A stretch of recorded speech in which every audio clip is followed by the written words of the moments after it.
Bismillahirrahmanirrahim. Assalamualaikum warahmatullahi wabarakatuh. Perkenalkan, nama saya Tiara Pramuditya, NIM 1904010127 dari kelas X 4D, Prodi Ekonomi Syariah, Fakultas Ekonomi dan Bisnis Islam. Video kali ini dibuat guna memenuhi tugas dari mata kuliah Aspek Hukum Ekonomi. Adapun materi yang akan dijelaskan ialah tentang perlindungan konsumen. Materi yang pertama ialah pengertian perlindungan konsumen. Perlindungan konsumen adalah keseluruhan peraturan dan hukum yang mengatur hak dan kewajiban konsumen dan produsen yang timbul dalam usahanya untuk memenuhi kebutuhannya dan mengatur upaya-upaya untuk menjamin terwujudnya perlindungan hukum terhadap kepentingan konsumen.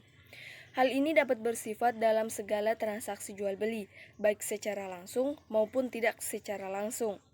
Walaupun adanya transaksi yang tidak melalui tatap muka, namun konsumen tetap berhak untuk mendapatkan barang yang sesuai dengan yang pemberitahuan sebelumnya atau barang yang sesuai dengan yang dijanjikan. Selanjutnya, dasar hukum perlindungan konsumen ialah diatur dalam Undang-Undang Nomor 8 Tahun 1999 tentang perlindungan konsumen.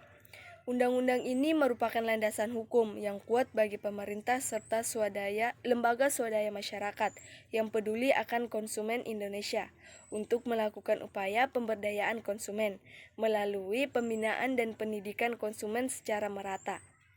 Terdapat 5 asas yang dianut dalam ketentuan Undang-Undang Perlindungan Konsumen Nomor 8 Tahun 1999 Pasal 2. Yang pertama, asas manfaat. Manfaat yang dimaksud untuk mengamanatkan agar segala upaya penyelenggaraan perlindungan konsumen harus memberikan manfaat bagi kepentingan konsumen. Asas yang kedua ialah keadilan. Keadilan yang dimaksud agar partisipasi rakyat dapat diwujudkan secara merata. Asas yang ketiga ialah keseimbangan. Keseimbangan untuk memberikan keseimbangan antara kepentingan konsumen, pelaku usaha, dan pemerintah.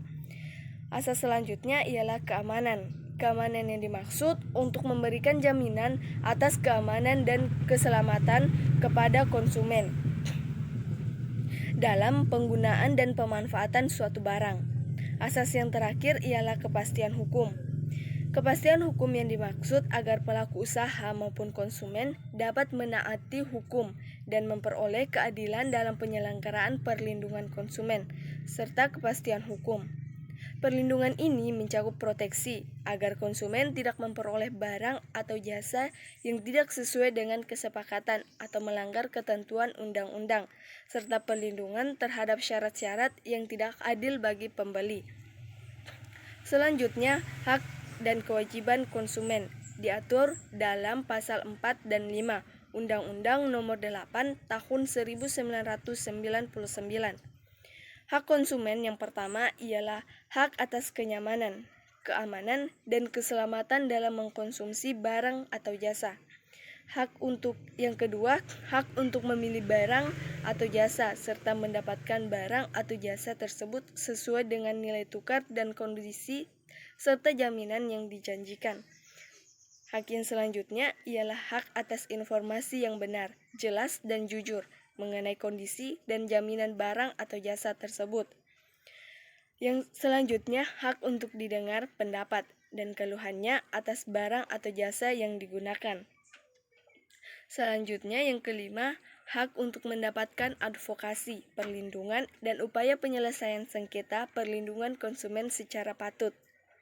Yang keenam, hak untuk mendapatkan pembinaan dan pendidikan konsumen. Yang ketujuh, hak untuk diperlakukan atau dilayani secara benar dan jujur, serta tidak diskriminatif. Hak yang terakhir ialah hak untuk mendapatkan kompensasi, ganti rugi, atau penggantian apabila barang atau jasa yang diterima tidak sesuai dengan perjanjian atau sebagaimana mestinya.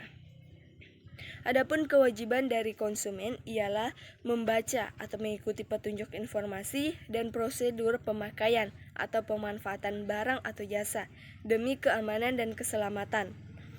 Yang kedua, beritikat baik dalam melakukan transaksi pembelian barang ataupun jasa.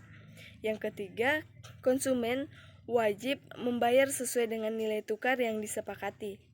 Yang kelima, konsumen juga wajib mengikuti upaya penyelesaian hukum sengketa perlindungan konsumen. Selanjutnya, perbuatan yang dilarang bagi pelaku usaha. Terdapat beberapa larangan bagi pelaku usaha dalam memperdagangkan barang atau jasa kepada konsumen.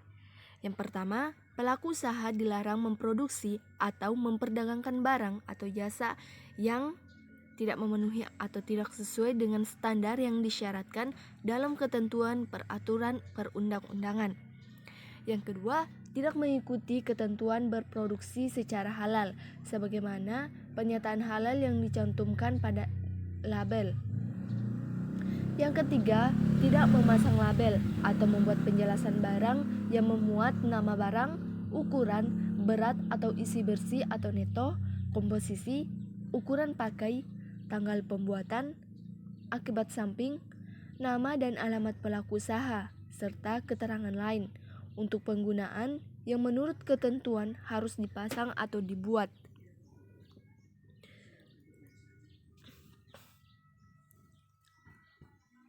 Perbuatan yang dilarang bagi pelaku usaha yang kedua, yaitu pelaku usaha dilarang memperdagangkan barang yang rusak atau cacat atau bekas dan tercemar tanpa memberikan informasi secara lengkap dan benar atas barang yang dimaksud. Perbuatan yang dilarang bagi pelaku usaha yang terakhir ialah pelaku usaha dilarang memperdagangkan sediaan farmasi dan pangan yang rusak, cacat, atau bekas dan tercemar dengan atau tanpa memberikan informasi secara lengkap dan benar. Demikian yang dapat saya sampaikan, kurang lebihnya mohon dimaafkan. Wassalamualaikum warahmatullahi wabarakatuh.